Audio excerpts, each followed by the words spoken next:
Consciousness is a deep and mysterious topic that has puzzled people for centuries. Different cultures and times have had their own ideas about what consciousness is and where it comes from. Let's explore these ideas and how modern science tries to understand consciousness. The ancient Greeks believed that consciousness was tied to the soul, which they called the psyche. They thought the psyche was immortal and central to life and thought. To them, the psyche was what made a person truly alive and aware. Philosophers like Plato and Aristotle debated about the nature of the soul and its connection to the body. Plato believed the soul existed before birth and lived on after death, while Aristotle thought the soul and body were inseparable, working together to form a living being. The Vikings had a different view. They believed in a multifaceted soul with different parts, including the hugr, which represented the mind. The hugr could operate separately from the body, suggesting a more complex understanding of consciousness. They believed that certain parts of the soul could influence the world even after death.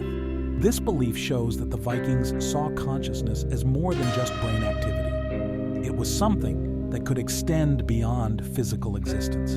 The Romans adopted many Greek ideas, including those about consciousness. They believed in the soul's reason and spirit as vital parts of a person. Philosophers like Cicero and Seneca wrote about the soul and its importance in guiding human behavior and thought. For the Romans, the soul was the seat of reason and spirit, essential for moral and rational life.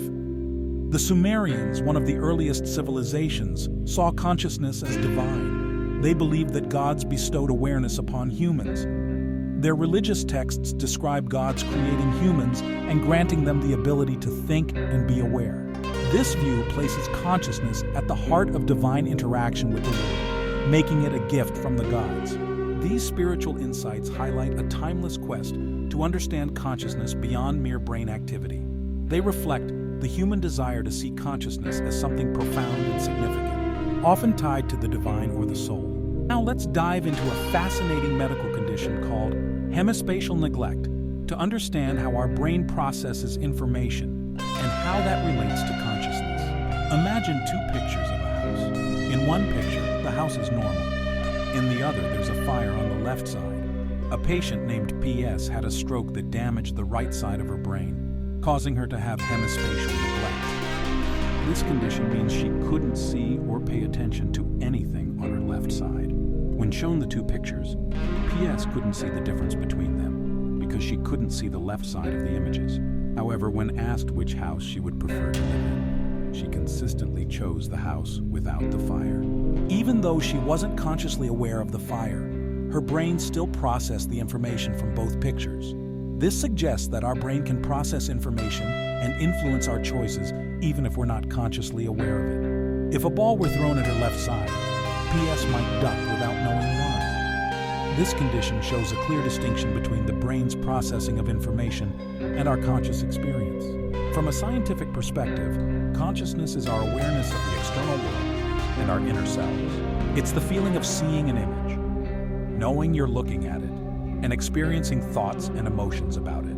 One recent theory suggests that consciousness is the brain's imperfect picture of its own activity. The brain processes sensory information by building models or simplified descriptions of the world that are continuously updated. These models guide our responses and help us function effectively. For example, when we see white light, our brain perceives it as brightness without color, even though white light contains all visible wavelengths.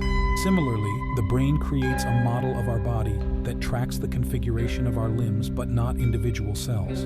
This is essential for moving without injury. The brain also creates models of itself, including its ability to focus attention on specific objects and events. Effective focus requires the brain to construct a model of its own attention. With billions of neurons interacting, the brain's model of its own processes is inevitably imperfect. However, it doesn't need to be precise. Our certainty of having a metaphysical, subjective experience might come from one of the brain's models, a simplified description of focused information processing. Scientists use MRI studies to explore how the brain creates this self-model. They compare neural activation patterns when a person is conscious of a stimulus and when they are not. Visual processing areas in the brain activate regardless of awareness, but an additional network lights up only with conscious perception. When this network is damaged, as seen in patients like PS, consciousness can be impaired. Extensive damage to this network may lead to a vegetative state with no signs of awareness. This evidence helps us understand the brain mechanisms underlying consciousness, but there is still much more to learn. Neurons in consciousness-related networks process specific information, but current technology limits our understanding of these computations. As science advances, we may uncover new aspects of human identity and consciousness. Understanding consciousness involves exploring how our brain models the world and itself, creating the rich tapestry of our conscious experience. Consciousness remains one of the most profound and complex mysteries. Ancient cultures and modern science offer different perspectives on what it is and how it arises. The ancient Greeks, Vikings, Romans, and Sumerians saw consciousness as tied to the soul, mind, or divine gifts. Modern science views consciousness as the brain's way of modeling its own activity and the world around it. The study of conditions like hemispatial neglect shows that our brain processes information in ways that influence our behavior, even if we are not consciously aware of it. By continuing to explore and understand the brain's mechanisms, we hope to uncover the full nature of consciousness, shedding light on what makes us truly aware beings.